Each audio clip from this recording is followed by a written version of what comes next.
So, hi everyone. Hi, everybody. We good with the So now we're streaming on YouTube, and then we have to do DIY din, no, Kuya Nikki? So yes. there's two avenues where people there would be two platforms where people could ask. Hi everybody. Mm-hmm. We good with the So now we're streaming on YouTube, and then we have to do DIY din, no, Kuya Nikki? yes. So there's two avenues where people there would be two platforms where people could ask. Hi everybody. With the So now we're streaming on YouTube, and then we have to do DIY din, no, Kuya Nikki? yes. So there's two avenues where people there would be two platforms where people could ask. Hi everybody. Time check, 10:03. Are we live na, Kuya Nikki, on Study DIY?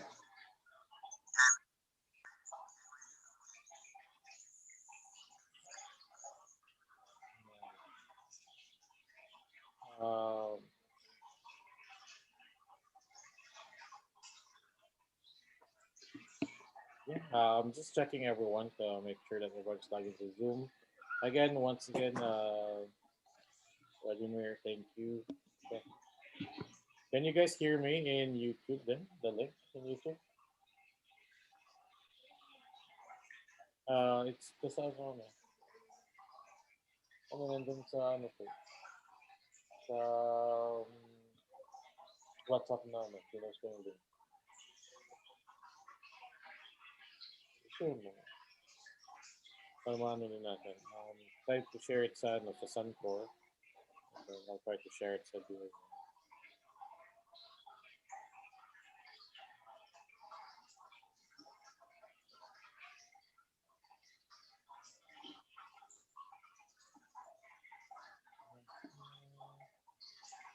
Okay, may technical issues lang in sharing it.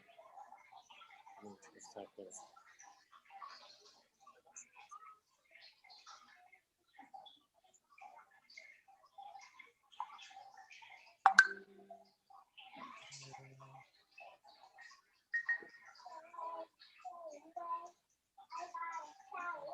Okay, bro, let's do some shoutout muna sa mga Are we live on both? Para yeah, wait, check ko just so we could see.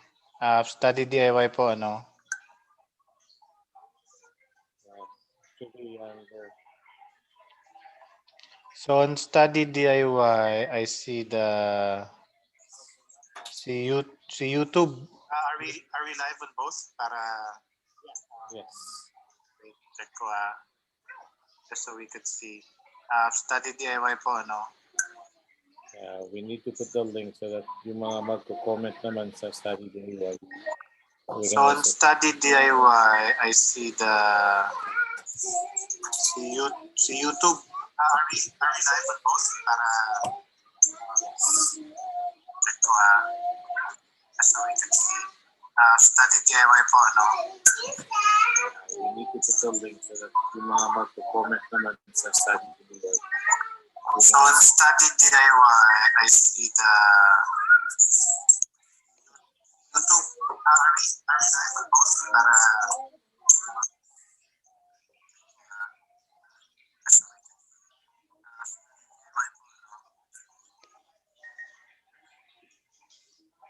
Okay. I think we're good, bro. Okay, so Once again, good evening, everyone.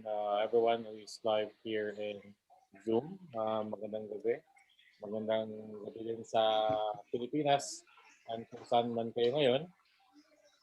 Once again, this is your Kuya Nikki and Kuya Micmic. Since it was a successful immigration Q&A with the Kuyas last time, we decided to extend it for at least another 30 to 45 minutes now. So I think we can start by congratulating all those success DIYers natin. Na-approve yung visa nila, and also good news kasi halos lahat ng mga DLI mga schools ngayon are also being approved for COVID preparedness schools, so they can come here to Canada na. So that's good to know. Marami kasi mga estudyante natin yung nag-aalala na recently kasi on the, I think it was November 3 or November 6 when they updated this. Yeah. Some of the schools are there already. I think some will be there too.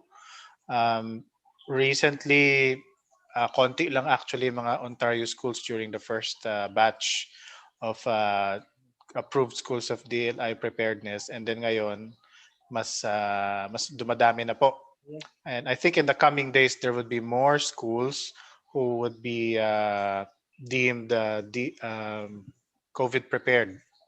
You should also communicate with your schools regarding the steps for COVID preparedness upon your arrival here. Some schools might differ, but then in general, it's the same. It's the same idea of keeping yourself safe and self-isolating for a while. So, yun po. So I guess we will be starting. I think somebody, was there a question already? I think wala pa. Habang wala pang questions, maybe we could also mention, Kuya Nikki, that I think in the coming week or the week after, we will be hosting a live info session in London, Ontario. So baka yung time natin for the live with the Kuyas might change. It might become on a Saturday night here or a Friday night, similar to today. Yeah. Or if we get permission to also have that live, just so people would benefit from that session as well, we will ask permission. We have to get consent from the organizing body if that is allowed, and also yun po. I guess that's it. Maybe just a few immigration announcements that I forgot to mention last time. Shoutout na tayo habang Sige bro, wala. I'll make the shoutout muna din. Sige. By the way, COVID update, medyo naging strict dito sa Ontario, sa Peel region, sa Ontario, Canada, because the numbers of COVID are going up. Right now, basically, pati visitors they're not allowing it. So this is the main reason, kasi usually magkasama kami ni Kuya Micmic sa isang bahay. Yeah. Right now, since we need to abide by the rules. So thank goodness for technology, we were still able to proceed. I think the COVID record now actually beats the record during the supposed peak ng April and May. So ingat-ingat po tayo. Yeah. Both here and then abroad. The number is like 1,200 to 1,400 average per day for the last 3 weeks here in. Oh wow, dami na pala. Ayun. Kuya Nikki, do you have the list of the schools na already are considered COVID prepared? Okay, I'm gonna share my screen with you, but this is just an Excel graph for everyone to really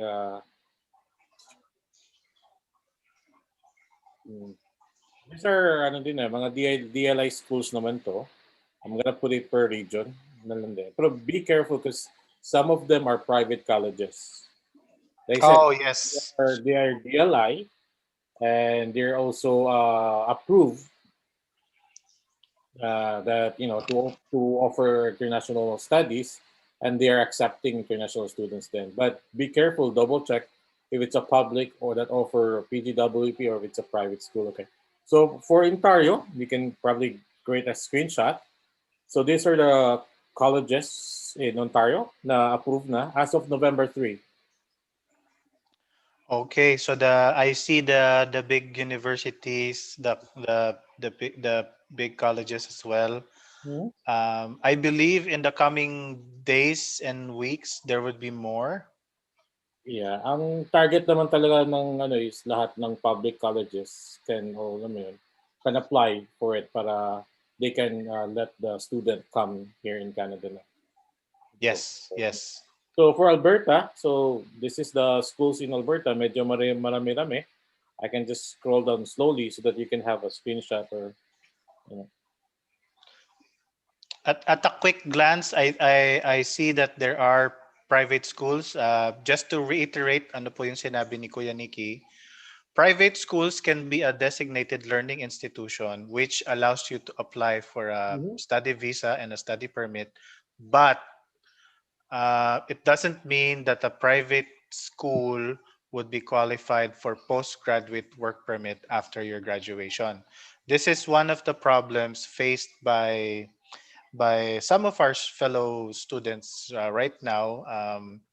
Private colleges, as you know, have a very attractive tuition fee. Yeah. They are cheaper than publicly funded schools, and they are a designated learning institution. But the problem is, yun nga, mura. So sige, aral tayo dito.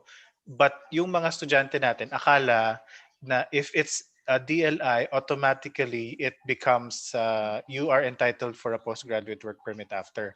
Unfortunately, that is not the case.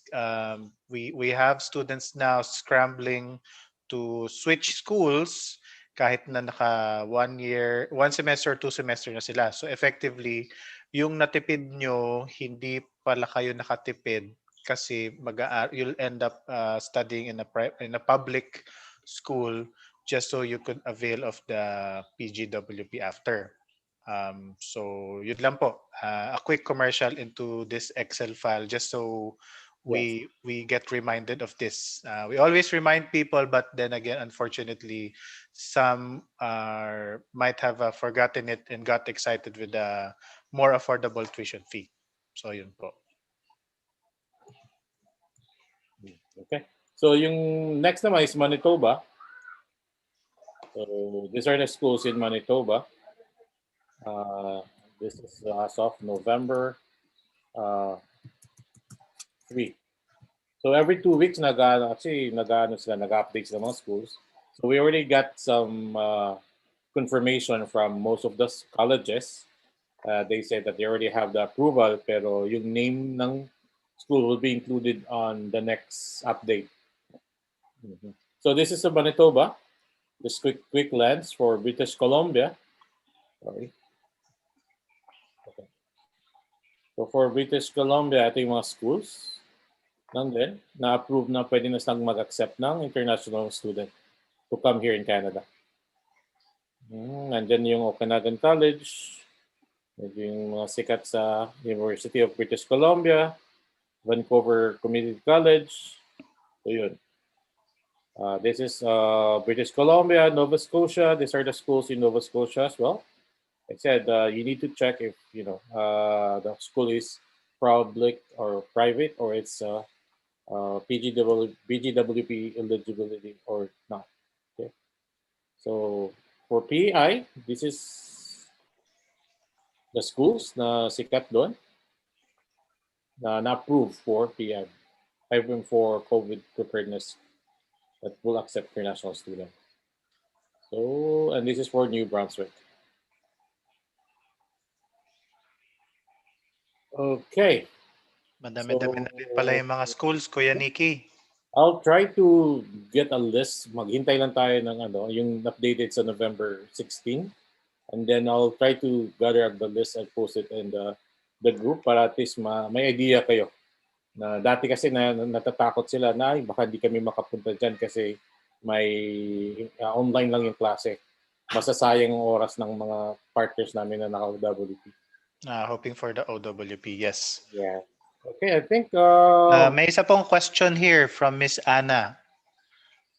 Good evening po, Kuya. Sa PGWP, need ba na inline sa pinag-aralan mo para ma-PR?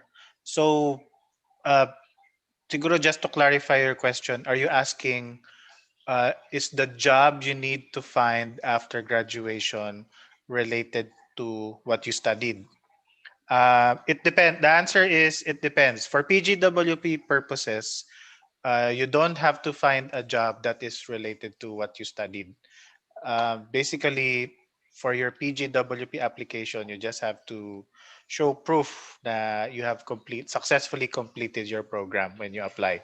So there's the letter of completion and the transcript, and then you could submit your postgraduate work permit application alongside a valid study permit. Yung this question usually arises kung yun po bang inaral ko, kailangan yung trabaho ko pareho. Again, it depends. If you are after Canadian experience class, for example, sa Canadian experience class, it doesn't have to be what you studied. Let's say I always say this example, yung classmate ko noon. You studied IT or computer programming, and then you could be, let's say, a shift supervisor or head cashier kunyari sa Tim Hortons o sa isang supermarket. Basta po ang NOC level of your job is NOC O, A, and B.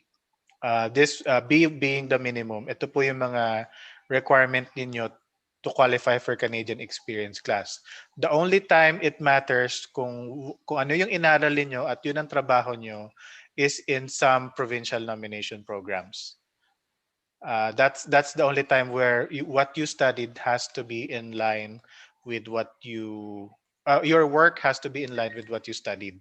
We will be having a separate discussion for the PNPs because right now at 45 minutes we cannot complete everything. For the benefit of everyone, we will just do maybe a province by province video regarding that one or a live session. So yun po, kung kayo po ay graduate na, congratulations Miss Ana. Make sure also that your passport's validity is at least kasing haba ng PGWP ninyo or longer, because yun po sana yung ating para hindi na po kayo gumastos pa for an extension of your postgraduate work permit. As you know, the validity of your permit cannot exceed the validity of your passport. So for those who are studying and malapit na ma-expire yung passport nyo, better renew it now. But I guess right now, most of the students already have the 10-year Philippine passport validity. Yeah. Before kasi mga parang 5 years lang yata, no, Kuya Nikki, yung mga passport noon. Ngayon yata, yung mga student, 10 years na. Yeah, ako 5, nag-renew ako 2018 ata. O 5 years pa rin nabutan ko.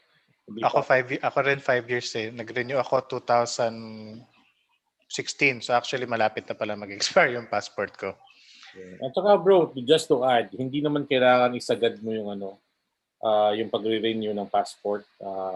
They would understand yung naman. Yung Yes. you just need to explain to them that you're applying for your PGWP, or if we're applying for a visa, that's why you need a more duration of kahit na 1 year pa yung valid yung passport mo, they will allow you to renew it. Actually, ako, Kuya Nikki, yung passport ko noon was still valid for 2 years and 8 months.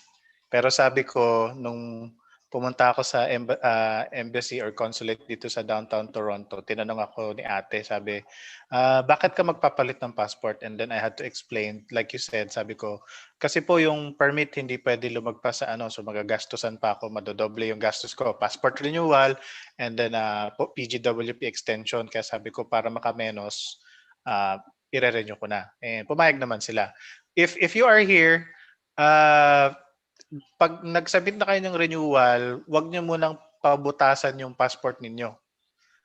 Kasi yung iba nabubutasan agad, so hindi kayo pwedeng maka-travel in case there's an emergency. So i-mention nyo na kung pwede wag mo na butasan hanggat wala yung bagong passport. Yeah. Just so you're safe. Kasi yung iba nabutasan agad and then all of a sudden they have to travel, but then they cannot, so they have to postpone something. So So, we can avoid it. sorry bro, just Yes po. para clear lang, pag when you say nabutasan, baka clear nila yun. Kasi po, 'di ba yung ano, yung passport, so 2 pages siya, pinapuncher yung passport pag nag-submit kayo ng renewal, yun pong puncher sa atin yung ginaganon, yung two-hole puncher, bubutasan yung ah, first page ba, yung harap or yung likod, I can't remember. So pwede kayong magsabi na wag mo nang butasan hanggang hindi pa nakukuha yung bago. Just so you could travel just in case. Kuya Nikki, I saw a question from Alvin and Jen. This is regarding schools. For those who don't know, Kuya Nikki is our school expert. He has been in communication with other schools, and this is his domain of expertise. So now may question po tayo, Kuya Nikki, from Sir Alvin and Miss Jen. Hello po. We are currently looking for schools near Surrey na cheap, no IELTS. Kasi nandun yung kapatid ng fiancé ko. Congratulations on your upcoming wedding. Mm. We are planning to get married late next month or early January. So yun, Kuya Nikki, may tanong sa Surrey and sa... Actually, yeah, thank you for that question. Ito naman, marami naman tayong school sa Surrey kasi it's in British Columbia. Marami namang schools doon na ano din, nag-offer ng for international studies. Like for example, yung Vancouver Community College, University of British Columbia. When you say kasi kung nasaan yung, like sa Surrey, you need to ask your relatives na, uy, ano ba yung school malapit sa inyo? Kasi Vancouver is a very big area. I mean, yung British Columbia itself. So you need to check with your relatives kung anong mga schools ang malapit sa kanila. And then we select, are these schools public or private funded? Or may ano ba sila, PGWP eligibility ba sila or hindi? And also be mindful, when you say cheap, eto na, sinasabi ko to para sa lahat din. Check kung ano yung mga inclusion sa tuition fees. Kasi they might say na, uy, ano na dito, 10,000 lang, ganito. Pero meron po silang mga on top dyan. Like for example, some schools like dito sa Ontario, may schools dito na 16 to 17,000 yung tuition fee for 1 year. Pero kasama na doon yung insurance, kasama na doon yung bus card, kasama na yung mga membership fees, and then ang dami ng mga kasama included. And then versus sabi nila, uy, dito 15,000 lang. Pero first, hindi pa kasama yung insurance. Second, hindi pa kasama yung bus card nun. So like I said, be careful when you select na cheaper. Be careful when you say mas mura dito, pero you need to check what are the included on the tuition fee. Yun lang yung maano ko sa inyo. If you are really wanted to be particular sa story, you can reach out to me and then we'll work together kung saan mas best para sa inyo. Yun lang. Hopefully I answer your question. Next. Ayun, Kuya Nikki, meron tayong question from Study DIY from Miss Melea Ceballos Soriano. For public colleges, automatic po na PGWP. I actually don't know if this is a question or this is a statement, but what I can say is always check the official website for the official list. The CIC website or canada.ca, they always have the list of the schools that are that qualifies as a DLI and at the same time PGWP. There are instances before that schools lost their DLI designation and naiwan sa ere yung mga estudyante. Yun po. Okay. Thank you for your question, Miss Soriano. Next one is we have a question from dito po sa Zoom from Sir Alex. Mga kuya, good evening. My sister gave birth in Canada back in 2018. Congratulations on the baby. She went back to Manila. Her kid is Canadian. Yes, that is correct. What is the easiest way for her to go back and stay in Canada for good, aside from being a tourist? Salamat mga kuya. So, so having a baby, you cannot uh, leverage on having a baby and saying na, oh, I have a Canadian child, I should be PR already. Baliktad po. Hindi usually kung yung magulang yung naging PR, yung bata yung naki-carry over as PR. In this case, um, depende po. It also depends what was her situation before. Was she working? Was she a tourist? Was she a student? Uh, that part is unknown right now. Pero ano po siya? The best way is if it is for good. I think that's the question. And stay in Canada for good.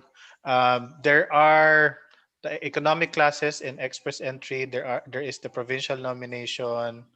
Um, Marami naman po mga options para maka-stay dito permanently to qualify for the permanent residency. It was announced, I think last month or a few weeks ago, that Canada intends to get around 400,000 permanent residents starting 2021, 2022, and 2023. This has been the largest proposal since 1913, I think. So it was, if I recall it right, it was over 100 years ago when Canada brought in 400,000 people in 1 year. So that's the good news to that, to Sir Alex's question. Canada is bringing in people, Mhm. and yung sister ninyo po just have to see which one is a suitable uh, pathway for her. But right now, having the child and you are not here in Canada, it doesn't have. Unfortunately, we cannot leverage on that one right now. Okay. So yun po. Let's check po again ulit para po may dun sa study DIY if may question pa. Yes. Shout out muna tayo kay ano din, while you're looking bro, to Gia Pascual from London, Ontario. Ito yung ano bro, isang applicant natin na may kasamang dalawang dog na pinadala from the Philippines. Wow. Hi Gia, I hope you can share. I mean, alam ko, shinare din niya sa DIY paano niya pinrases yung dalawang, I think those are Chihuahua, I might be wrong, but two cute puppies. Sabi niya parang anak na nga daw niya. Pero yun nga, if you want to bring your pet, I would recommend reach out to Gia Pascual kasi nga, shinare din niya to. You can search her, ano din, share success story about those sa DIY na page. Okay bro, may tanong siya bro. Kaya ano din. Okay. So, hello po, we just came here po nung September. Luckily, si OWB po nakakuha ng NOCB. Good job. Congratulations. Congratulations. Baka work po siya ng 1 year and get po siya ng IELTS or CELPIP. Pwede ba siya mag-try gumawa ng profile? Then SCSP magiging dependent this time? Yes. Actually, ganun yung nangyari sa akin tsaka kay case ni Kuya Nikki. Sa case ni Kuya Nikki, yung wife niya yung student and then si Kuya Nikki yung OWP. So on that, so yung OWP nakatali kay study permit. Yes. But in the process of express entry creation and PR application, baliktad yung nangyari. Si Kuya Nikki yung naging primary and then si wife niya ang Second nga. naging dependent. So sa akin ganun din. I was the main applicant, I was the student, my wife was the OWP, but she was the one who qualified first for the Canadian Experience class. So and then nag-switch roles. Yung dating dependent siya yung naging primary and then yung dating primary naging dependent. So kami ni Kuya Nikki during that time pareho namin nagawa in around 2 years time yung transitioning. So good luck to you and hopefully you could do the same. May question din tayo of Florence Seclon. Ang OWP ba can't work anymore if hindi pa approve ang PGWP ni student? Magandang tanong yan. Good question. So si OWP may validity yung permit niya, and then I think ang more important here is paano extend si OWP. Kasi once na si student nag-convert na sa PGWP, hindi automatic mag-e-extend yung validity ni OWP. So, paano po natin i-extend yung validity ng spouse natin kung tayo ay naka-PGWP na? So, first is, kailangan natin yung job natin as a postgraduate work permit holder is a skilled job. So, hindi po pwede na tayo ay waiter or yung mga level C and D jobs. It has to be at least a level B job. Mga sample of a level B job could be a cook, a griller, sa administration, Baker. baker, yun po yung mga supervisor sa mga retail industry. So yun po yung mga minimum jobs. So if you are a skill level B and then kailangan nyo po mapakita na you are working in that level and you are already getting paid. So tatlong pay slips po. So yun yung kailangan natin para ma-extend ang ano po, ang ating ano tawag dito, OWP pag naging PGWP na po yung asawa. Now we go to dito naman po tayo sa Zoom. Sorry po, salit-salitan tayo because we have a lot of platforms right now. Ito po, si Sir Darwin. Hi po Kuya, good evening us po. Granting na nakagraduate sa course and related sa work ang napasukan. I'm assuming ito pa ay napasukan. Pero hindi NOCB ang position. Allowed ba na mag-apply ng PR or maghanap talaga ng position na may NOCB or NOCB or O? Thanks po. So nakagraduate na kayo pero hindi NOCB yung job. Okay. So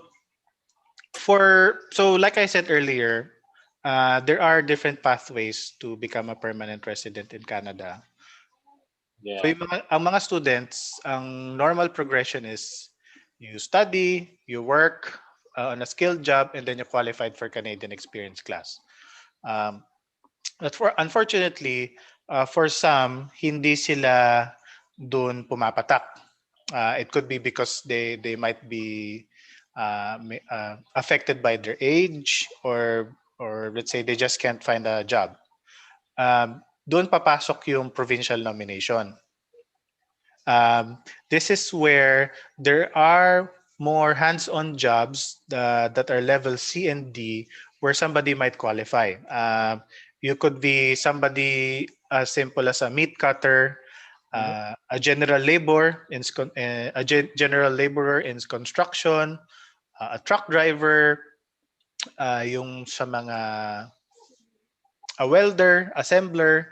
There are other jobs na hindi NOC B or O that would also let you go for PR, but this won't be under the express entry. This would be under more on provincial nomination. Yes, there is the federal skilled trades worker in express entry, but that entails more of may mga certification. Let's say you're a plumber, there's a certification for that. You're an electrician, there's a certification for that. So if that is not the case for you, then you could focus your attention on the provincial nomination. And also for express entry, keep in mind it's a points-based system. So it also depends kung kayo po ay around mga 28 years old, more or less, ang points nyo for age is around 110 points. But if you are around 46 years old, it's 0. So you also have to keep that in mind when making your decision kung saan po kayo papasok. So yun po. Thank you, Sir Darwin, for the question. Actually, bro, may perfect example kasi akong experience. Sure, please go ahead. Kumuha siya ng PSW na program. Nurse siya sa Pilipinas. Kumuha siya ng PSW. Tapos, pagka-graduate niya, Naka-work din siya as PSW, and later that she found out that PSW is not is under NOCC. Baga nasayang yung 1 year na nag-work sa PSW. Tapos 1 year lang din kasi program niya. Sabi na ano nang gagawin niya. So yun nga, nag-trap siya because of misled by some information na akala na after 1 year na akala na yung PSW is under NOCP. So ano ko lang, suggestion ko lang din sa lahat, make sure you check what kind of NOC code. And make sure na nasa NOCB at least yung ano niya, yung work experience niya. Yun lang bro. Let's proceed for the next question. Okay pa. Okay, we have a question from Miss Jinky Joy Pascual. Welcome to see you. Welcome. It's nice to see you again in our second session. Is it a good move to apply for another program since my initial application wasn't approved due to being not reasonable in terms of qualifications, previous studies, and employment? Di na po ako nag-request kasi ng GCMS notes. Ideally, you could request for the notes so you could identify more ano yung other basis of the denial. I'm very sorry to hear that the first attempt wasn't successful, but don't lose hope. Some people, they apply for the fourth or fifth time before getting it, so it okay lang naman po na magkaroon ng if you're not successful in the first time. Yung iba nagiging blessing in disguise actually na hindi agad na approve. Wala namang limit eh, di ba bro? Mag-apply. Yeah, pwede naman kayong kasi at the end of the day you are paying the cost of application, so kumikita pa din si Canada. Because at the end of the day this is their source of income naman. Is it a good move to apply for another program? It depends. It depends on the first program and your background. If hindi talaga siya match and it wasn't explained properly, it's possible na hindi talaga. Usually kasi makikita nyo sa mga GCMS notes, study plan doesn't make sense. Yun yung isa sa mga denials na yun yung lumalabas na mga sa notes. So in that scenario, baka, for example, you are a surgeon in the Philippines and then you are going to study, let's say, welding. So medyo malayo, or you are going to study theater. Parang medyo malayo siya from being a surgeon. In that scenario, it makes more sense that maybe from a surgeon, you could study something else on the management side of a hospital, maybe. But yun po, it depends po kung ano po yung original na what is your current qualifications and what was the original program. You also have to like what you are going to study, because at the end of the day, you have to pass, and forcing yourself to study on top of spending so much money is really very hard. As an example, ako, I didn't really like IT when I took it, and I finished a business background, so I had to defend it. I didn't like IT, but on my mind during that time, it's because that is the one that has in-demand jobs, and the pay would eventually help me recover my cost faster. I didn't like it at first, but now as somebody working in the industry, I like it. But during the time I was studying, it was very hard kasi pinipilit ko yung sarili ko. My advice to other students is pick the program you are really interested, genuinely interested, on the top, and also at the same time considering yung pag-PPR. Kasi mahirap pong mag-aral yung pinipilit lang kayo sa hindi nyo gusto. So, yun po. Good luck, Miss Chinky, on your reapplication. Good luck. Bro, si Alvin and Jen, sabi, thank you po. Next question to you, Nikki. How can we contact you personally?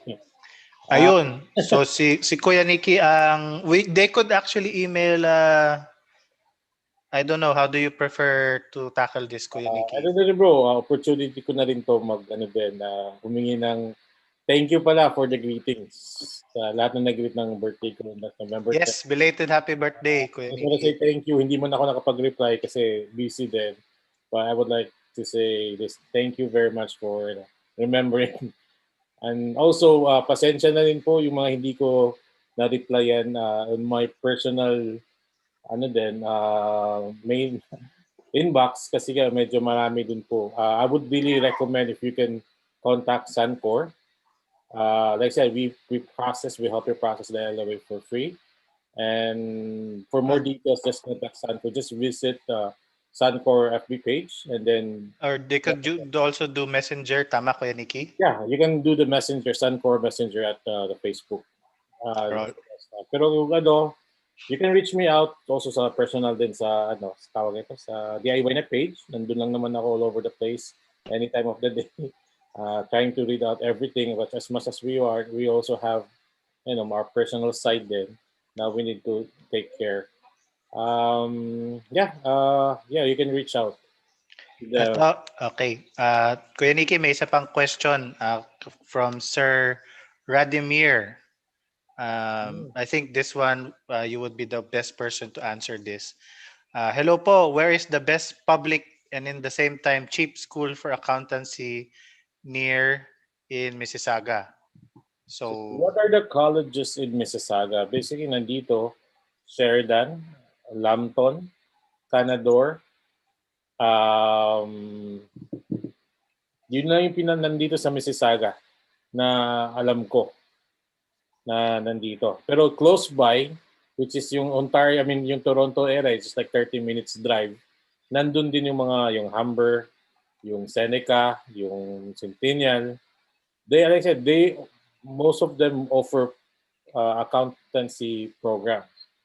Nagkakatalo lang, hindi naman ganun. It ranges from 16 to 18,000 yung nila, yung tuition fee yung per year. Pero like I said, visit individual schools and check what are the included on their tuition fee. Kasi dun kayo magkakatalo. It doesn't mean na mura yung pinost nila, hindi pala included din yung yung mga libro. For example, yes. diba? Or laboratory fees, for example. Laboratory fees, yung mga gym fees or membership fees. So, yung iba nagugulat, akala ko ito lang yung tuition fee. Bakit pala ang dami nung pumasok na ako? So, like I said, you need to also check your due diligence in checking the schools. And then for the tuition fee. But it ranges from 16 to 18, even to 20,000 right now because some school nag-increase sila. Hindi porke nakalagay doon, it's subject for increase and wala tayong magagawa. If they say mag-i-increase yung school, mag-i-increase talaga sila. Tsaka 'di ba Kuya Nikki, yung ibang schools, I don't know in Mississauga in particular, but in other schools, kasama na sa tuition fee yung parang bus pass? Yes, yung bus pass. I think like major schools like Fanshawe, Mohawk, Niagara, even I don't know about Centennial, but I'm not sure. But like I said, most of the schools included na yung bus card nila sa mga student. Yeah, malaking bagay po yun kasi if you are commuting, going to school, Yes. for example in Ontario, nasa mga $2, almost $3 na, mga $2.87 or $3 ang cost of bus. And yung bus na yon, ano po siya sa atin, yung parang MRT, you have a card, you tap going in, then 3 hours, you have 3 hours to use it. Tapos libre yung transfer. Pero after 3 hours, tapos sasakay na kayo ulit, you tap again, another $3 na naman yon. So, you also have to schedule your trip accordingly. Na syempre, kung pumasok kayo, whole day kayo, may bayad na ulit yung tap ninyo. Pero bro, I guess iba din naman yung sa sa train. Sa subway, iba naman yun. Depende. May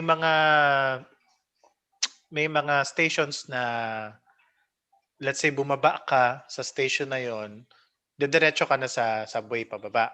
But there are stations na pagbaba mo, maglalakad ka pa, pupunta ka na sa subway, magtatap ka na naman. May additional increment. Pero ako nung estudyante noon, I think I was spending around mga $120 to $150 a month just on the bus pass. Yeah. Oh, May tanong pala tayo, Kuya Nikki, from Mr. Raymond Domingo. For instance, your express entry is under process. In any case, can I still go to Canada as a tourist? When you say under process, ito po ba yung mabigyan na kayo ng invitation to apply or not yet? If let's say kayo ay merong express entry profile at nabigyan kayo ng invitation to apply, I highly suggest you accomplish that first uh, para pagpunta nyo dito, PR na kayo. But if you have an existing express entry without an invitation to apply, it doesn't stop you from coming to Canada and visit. Okay lang naman po. It doesn't bar you from, you would still be subject to the 11 inadmissibility sections, and if you do not hit any of those, then most likely okay naman po kayo. So yun po, yun po. Oh, marami pa palang humahabol, Kuya Nikki, mga bagong nagjo-join. Time check, 10:48. Malapit na po tayo matapos. Pero let's check if there are questions from the other platform. yeah, I think meron tayong questions sa YouTube, ano bro? Meron ba? Let me check. Meron po ba kayo private consultation? Yes, I am. I think I wasn't able to mention earlier. I am a regulated Canadian immigration consultant. First, I was an international student like you, so I know how it feels. I was also pushed by international students like you to study immigration law and become a regulated Canadian immigration consultant. So we have somebody who is knowledgeable in our community na from naging estudyante and eventually naging PR. Is there a private consultation? Yes, that's one of the services we offer. People who usually do consultations are the ones who have a very specific problem na they cannot DIY, or if they just want to educate themselves on the entire process dahil, I mean, you're spending $30,000, why not just spend a few dollars just to have a consultation to have everything cleared out. Kasi yung iba mag-aaral, yung pala pwedeng hindi na, but they were just going by what somebody told them to do. So yung iba nakakatipid naman after the consultation. Yung iba, they found out na studying wasn't the perfect pathway for them. So masasayang din yung pera nila. It goes both ways. Pwede ba credit card payment? Yes. As a legal entity, we are also registered in Canada, and then we could also accept payments. You could just message Sun-Cor for more details of my services as well. Yeah, we can help you book a consultation with Yes. service. And also, for those who want to request GCMS notes as well, Yes. that service, let us know. We just reach out to Sun-Cor for that one. Si Miss Anna bro, may question ata siya dito. Ano? Ay, saan po yan? Hindi ko po kita. Sa YouTube po ba? Ano sabi niya bro, hello po mga Kuyas. I have a question from a friend. What if my emergency from home, like loved one died and need umuwi ng Pinas for pregnancy po? Magpapaalam lang po ba sa school, and if mag-submit po ng study ng permit extension, need ng proof ng emergency o ano pong gagawin? So, for family emergencies, in general, you have 150 days to stop school. But this is also subject to the approval of your school. Yes. For example, meron ako isang naging classmate. Upper batch ko siya, tapos nagulat na lang ako, oh, bakit classmate na tayo? Bumagsak ka ba or what happened? Inoperahan siya sa mata. So he had to go back to India, do the surgery, and then go back. So he was delayed for a semester. Kaya kami naging, nauna siya sa akin pero naging batchmate kami eventually. Another case is pregnancy is also a valid reason. Although some people who are pregnant, they chose to give birth here para dun sa bata to become Canadian. I also have a classmate, similar yung scenario na, namatayan naman. Um, he had to go back home too. So he had to get permission from the school because the school actually reports to immigration yung inyong status kung kayo ba ay enrolled, kung kayo ay bumagsak. For those studying in Humber, if you recall, on your first day, you will be told that Humber would update immigration if you are underperforming, or they also update status if you are not enrolling. So yun po. 150 days is the maximum, but I highly suggest not to maximize it that much as much as possible. So yun po. May isa pa pong tanong dito from Sir Raymond. I think he had a follow-up question.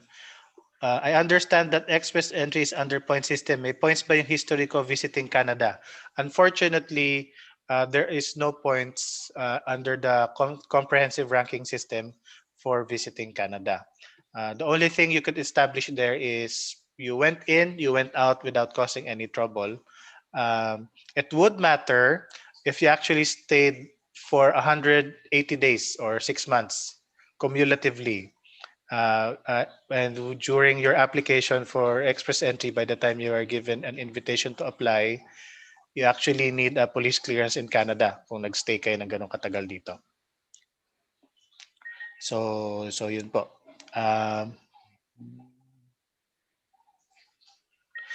This one from, I don't know if Sir or Miss AJK. Hi po mga kuya, if student visa has insurance po, di ba for emergency cases pwede sila ma-surgery sa Canada? Meron silang insurance po. Okay, so I guess this one depends. If you're as a student, most of the time you are required to get an international student insurance, di ba Kuya Nikki? This is built into the tuition fee of international students, and this is mandatory kahit na may spouse kayo na nag-qualify for OHIP, and then kayo as dependent would also get OHIP in Ontario or another health card from other provinces. Kailangan pa rin na meron kayong insurance as an international student. Yung sinasabi ko bro na minsan yung school hindi nila ini-include yan. Kumbaga, Okay. pero ima-mandatory kahanapan ka nila ng insurance. You can get an insurance outside and show it to them. But some school, include na nila sa tuition fee. Yeah, naka-built-in na. Naka-built-in na. So like I said, that's one also the factor na bakit mataas yung tuition fee, including na pala lahat doon. Yeah, so on this one, always check the coverage of your insurance. Kasi may ibang insurance actually, you will shoulder the cost and then they will reimburse you. So that is something na you have to consider. That is something you have to consider. Ano bro, yung proseso sa Pilipinas matagal. Yung proseso ng kuha ng insurance matagal. So like what you said, you might pay it first and then get the receipt and do a reimbursement. So And that might take a while. Ng sariling Yeah. pera. Yeah, so yun yung, I think that is the main concern here. Pwede maglabas pa rin kayo ng pera. But if you are already covered by the provincial insurance here, like for example in Canada, the Ontario Health Insurance Plan or OHIP, libre na po yung surgery kung emergency. I mean, there is a coverage already by OHIP. Not 100% free kasi baka po yung meron kasing yung provincial insurance and then there's the medical insurance by employers. So some of them covers the other. So possible 100% ma-cover kayo. Possible din na you might pay for the room. For example, kung kayo ay manganganak, you might have to pay for for the private room, for example. So yun po. I hope hindi naman po kayo umabot sa point na kailangan kayong Just operahan. make sure to clear yung coverage ng bro. Just to remind, kung kukuha kayo ng international na insurance, make sure clear sa inyong coverage, like yung panganganak. Kasi mahal po manganak dito sa Canada. Not unless may uhip kayo. Unless you are covered by the provincial insurance or yung I'm not sure about the student insurance kasi hindi ko na masyado binutingting akin kasi nagka provincial insurance kami agad eh. But I think it covers dental, medical, eyeglasses, Yeah. yung mga basic din naman. Time check, bro. It's already 10, almost 11. Can we just get 2 or 3 more questions? Okay, let's check. Okay, let's try to be on time. So first one, next one is, hi po Kuya, this is from Miss Isabel Beatriz Bautista. What kind of jobs and courses ang hindi advisable kunin ngayon sa Canada because of the pandemic? What kind of jobs and school programs, I'm assuming, ang hindi okay kunin sa Canada because of pandemic? So, that's a good question, actually. On sa mga programs, Kuya Nikki, may input ka ba dito? Anong programs yung hindi daw advisable dahil pandemic? Ganito yan. Right now, yung Canada, because of the pandemic, even local people doesn't have jobs. And it goes naman yun sa lahat ng program eh. Hindi naman sa like for example, may health-related programs. Marami pa rin yung opening pero pagdating dito, they need to prioritize yung local employment muna bago yung mga international. So, and that applies to all jobs. Right? Kasi, kaya nga nung minsan, the last time na nag-live tayo bro, sinabi ko, bakit kaya yung mga ibang agency sinasabi urgent hiring? Canada is urgent hiring right now. Eh, sabi ko, wala nang trabaho yung mga local people. Paano naging urgent hiring? Diba? Sabi ko, it doesn't make sense. So right now, di ko masabing specific program, but it affects everything. Miss Barrios, baka pwede po pakimute yung inyong microphone. Sorry po. Salamat po. Yeah. I hope na sagot namin yung tanong. Tsaka, just to add to that, Kuya Nikki, dun sa pandemic naman kasi, so let's say you're studying now. Let's say you're studying tourism, pero down yung tourism kasi close yung borders. But by the time you finish your program, assuming that tourism is a 2-year program, for example, by the time you finish it, and let's say also by that time the vaccine's done, Pfizer did a vaccine already, okay na siya, the pandemic is over hopefully, then the borders would be open again to tourism.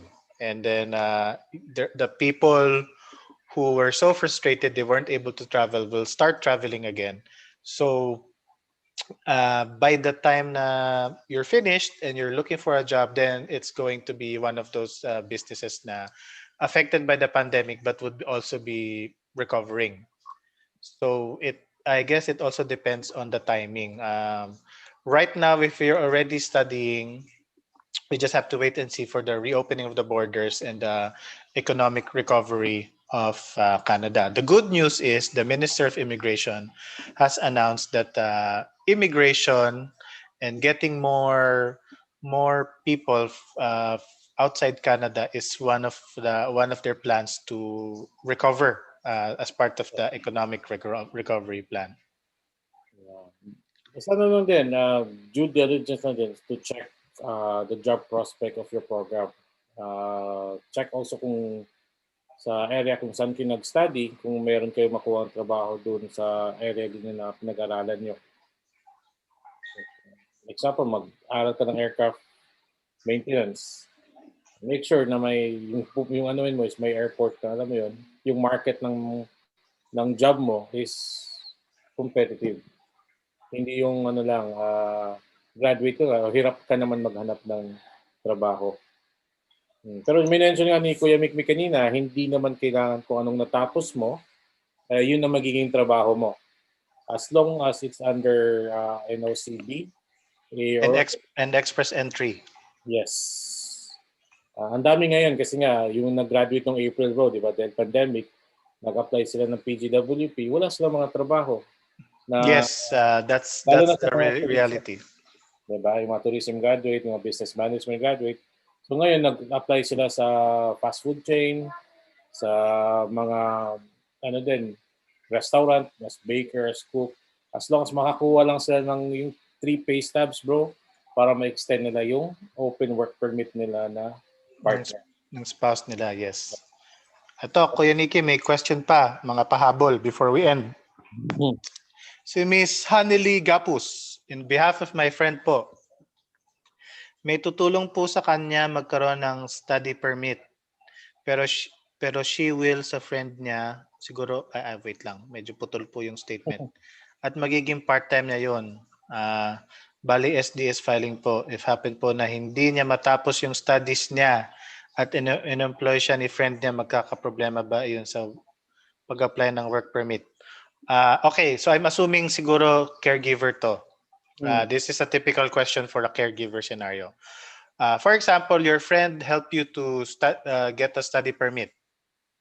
And let's say may study permit na, you're studying and then you're working part-time for your friend, siguro as a caregiver. I think that is the scenario here. Medyo nawala yung mga words na eh. Magkakaproblema ba to apply ng work permit if the friend who helped her decided to hire her? This would depend on the capacity of the friend to actually pay her. And this would also depend on if the friend is, let's say, caregiver. Is there a genuine need as to hire a caregiver? Meron bang bata? Is there somebody who has a disability or disabled at home that needs home care? Is your friend actually qualified to provide the care? Nurse ba siya before? Or may caregiving certificate ba siya? So may marami pong situations.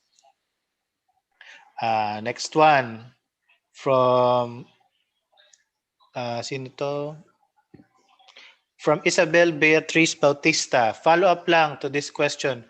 Would it be more advisable to study in 2022 or 2023 rather than next year?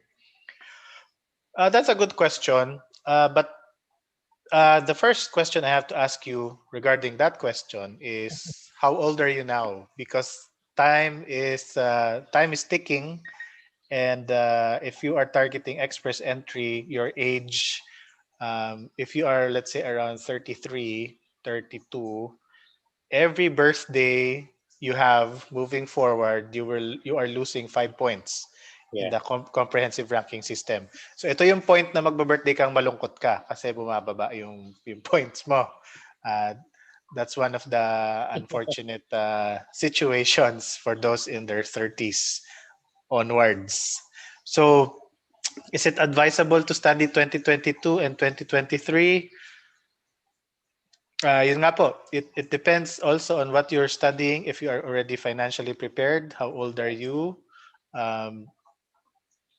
Although mas mura yung mga flights, I noticed mas mura yung mga flights to this year, and hopefully next year mura pa din para matulungan yung mga kababayan natin. Yeah. Basta as long as financially na din kayo, ready, we would recommend as soon as possible habang open pa yung Canada ngayon sa mga students. Kasi yun nga po, hopefully you are ready. Kasi we had students who landed here January and then COVID happened. And they had a hard time adjusting kasi umaasa yung mga spouses na makakakuha agad sila ng job to support the families. But then COVID happened, some businesses closed down. Let's say restaurants are not accepting diners or they were temporarily closed. So maraming mga trabahong nawala. Yeah. So hindi rin nakatrabaho yung mga OWP before. So best advice is check your age, check your financial capabilities na hopefully you have may baon kayo for 3 to 6 months for surviving para hindi po kayo maipit tulad ng nangyari nung COVID.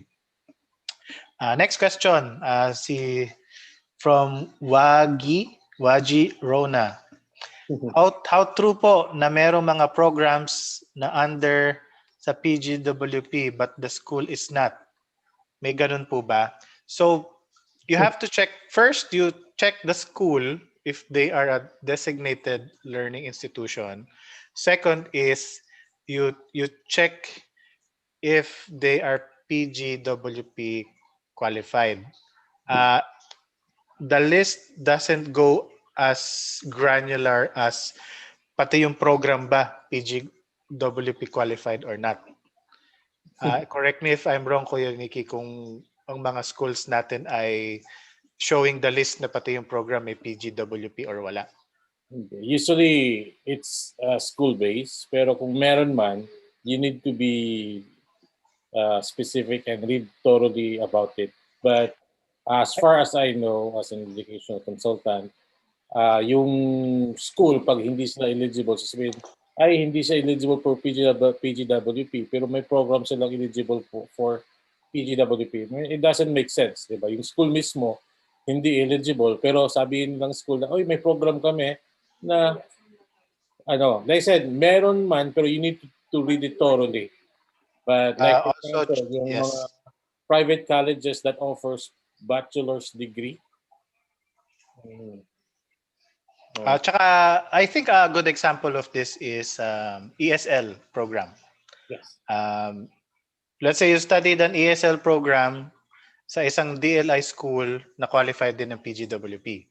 Pero ang ESL program itself is not qualified for PGWP regardless of the school you study. I think some Quebec ata ba, or Montreal, private colleges are offering PGWP. Yes, but those private colleges, they have to na-qualify if what you're getting is yung bachelor's. Yes. There are private colleges in that province na pag bachelor's, they qualify for PGWP. Like I said, every province, right, bro, it has different rules. It will be still a subject for approval. And ibig sabihin na bakit may nadi-deny pa rin ng PGWP kahit na public na rin yung school niya. Minsan kasi yung submission ng paperworks, mali-mali. Maraming tayong mga bro, naging client na gano'n na na-deny yung yung PGWP nila because of they could be overworking. Some of them baka nag-overwork kaya na hindi na qualify, which is actually a violation of the permit. Kuya Nikki, time check, it's 11:10. So yung sinabi natin na last two questions, we actually, I think, got 5. Overtime na naman tayo. We're trying our best to cut it. Maybe we could schedule another one. By next Friday pala, bro, meron tayong we have a guest speaker ba? Yeah, we have a partner college from Okanagan College in British Columbia that will share and discuss about Okanagan College. So we would post the post, yung advertisement regarding that and the details sa Sun-Cor na page. And please do join that Zoom meeting with Okanagan College kasi it would really benefit you a lot. Kasi para sa mga estudyante na they could ask the school din kung may mga tanong sila. I think their representatives from school are also generous in explaining the more popular programs din. Yeah, and this is just a start by naka-line up na kasi yung colleges natin, bro, for until the end of the year. Meron tayong Red Deer, Niagara, Northern College, Pancho. We're going to be inviting them and they will discuss more in the DIY na group through Sun-Cor. And you can ask question also by joining the Zoom meeting that we will be providing. Oh, By that's going to be very exciting sa mga students natin, Kuya Nikki. free, wala namang bayad yun. We just wanted to help our fellow DIYers. Ano pa ba? Any announcement? Once again, yung challenge namin sa mga DIYers, you can, the fall challenge, which is get an LOA from Sun-Cor for free and do an DIY through your visa, and you can get something back in return from Sun-Cor. Then, and for more details, you can visit the Sun-Cor website or Sun-Cor's FB page. And then, Yun. if you can see, Christmas na dito. Parehas na Christmas tree. May Christmas tree na kami. Kasi Wala pa kaming star. Yan. Ang namin may star kami. Pero hindi pwede kasi abot na sa ceiling. Pero iba pa rin Pasko sa Pilipinas. Lalo na ngayon, napakahigpit ng social distancing dito. So I guess, hindi natin alam paano isa-celebrate ang Christmas ng konti yung tao. Actually bro, nung lumabas ako, nag-on ako ng Christmas lights sa labas. Napansin ko, kami lang pala may Christmas lights. So, yun. Kuya Nikki, before we end, mag-shoutout lang ako sa mga ibang kababayan natin.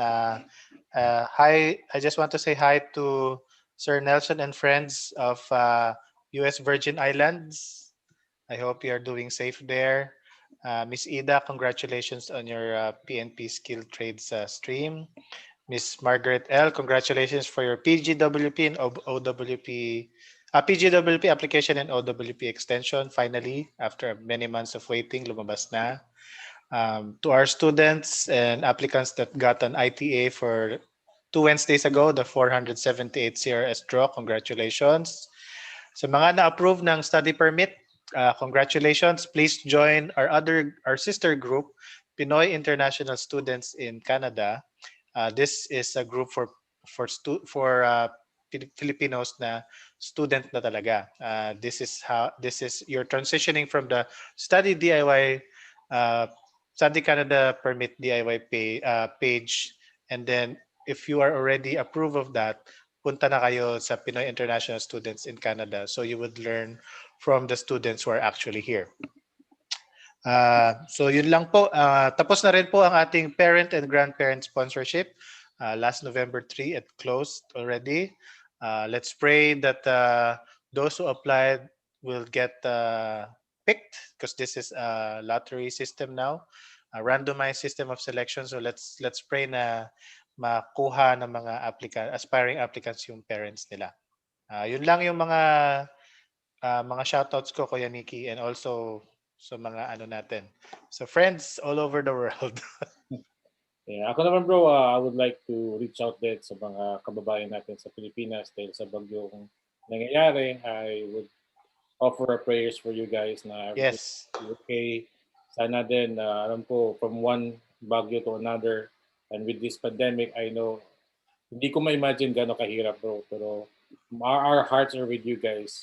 We'll pray for you and be strong. Kumbaga, walang susuko. Ganun tayong mga Pinoy. We might fail how many times, but we always learn how to stand up and, climb back again. Laban lang po tayo. Tulad din sa mga din, kahit na ma-deny tayo, like what you said ni Kuya Micmic is, laban lang. Limit po yung pag-reapply. You just need to address kung ano yung denial. Don't lose hope. Meron pong mga 3 beses, 4 na beses doon pa lang sa na-approve. Okay? Yes. Yeah, keep in touch with the DIY group, do your research, and at the same time we're here to help Sun-Cor and also the DIY. Kuya Micmic is our resident immigration consultant. If you will want a one-on-one consultation with him, you can reach out Sun-Cor and we can arrange for you guys. Iba pa rin pag magtanong ka sa mismong an immigration consultant. What else? That's it for me, and once again, we'll see you on our next live. We're gonna be It's going to be a busy weekend for us for the next few weeks, but we'll try to do this again. And if you have any questions, please post it in the DIY group. And we also recommend to click on the search button before you post something kasi baka natanong na yun dati.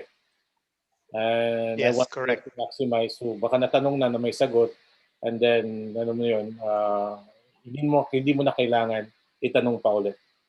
I said there's no stupid question. This is the best time to ask questions sa DIY na group.